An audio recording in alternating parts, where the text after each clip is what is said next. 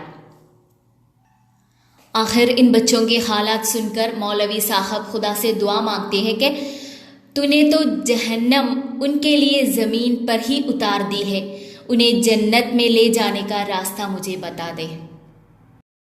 अफसाना मौत के बीज। इसका किरदार है रोशन अली, जो एक मशहूर एटमी साइंसदान है। दूसरा है बदलू यानी बदरुद्दीन। बदलू 10वीं पास था और एग्रीकल्चर डिपार्टमेंट से ट्रेनिंग कोर्स कर ली थी।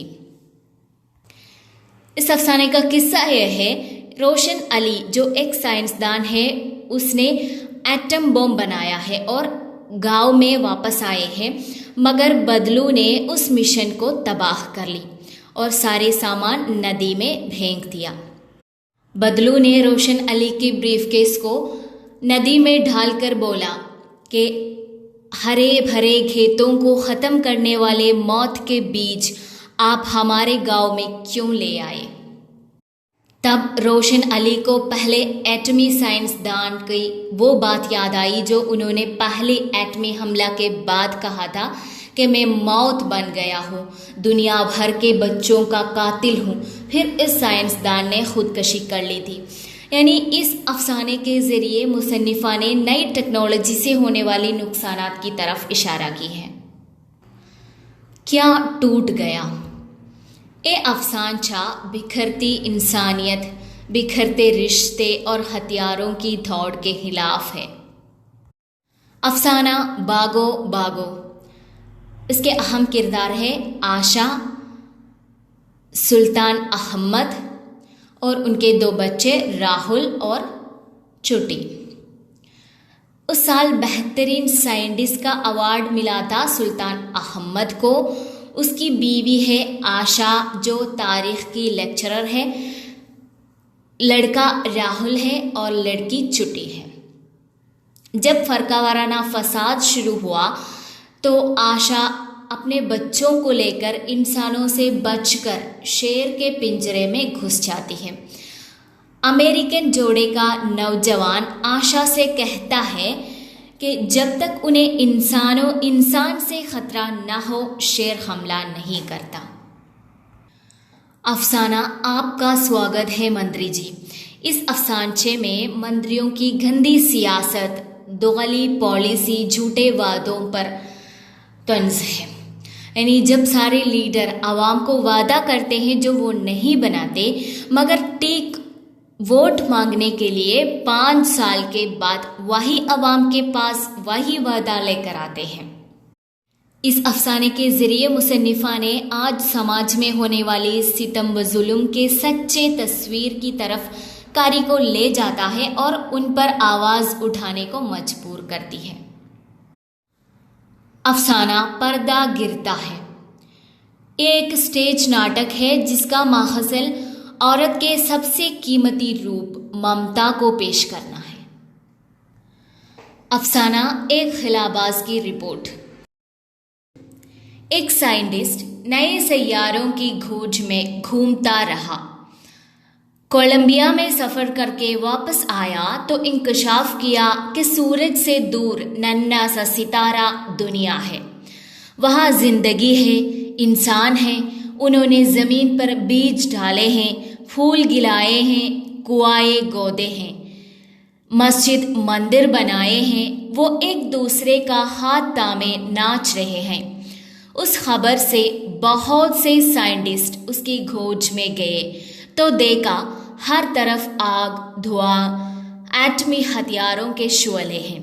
वापस आकर उन्होंने रिपोर्ट दी कि हर तरफ हर्ष व खौफ का दुआ है। मालूम होता है हमसे पहले वहाँ बुश पहुँच गया था। अफसानचा जू में। इस अफसानचे में चिड़ियाघर में सबसे खतरनाक जानवरों को लोग देखते और बच्चे को डराते हैं। एक बच्चे ने बाप से पूछा, डैडी वो जंगल की कौन सी पार्टी का लीडर है? अकेला समुंदर। ये भी एक अफसानचा है।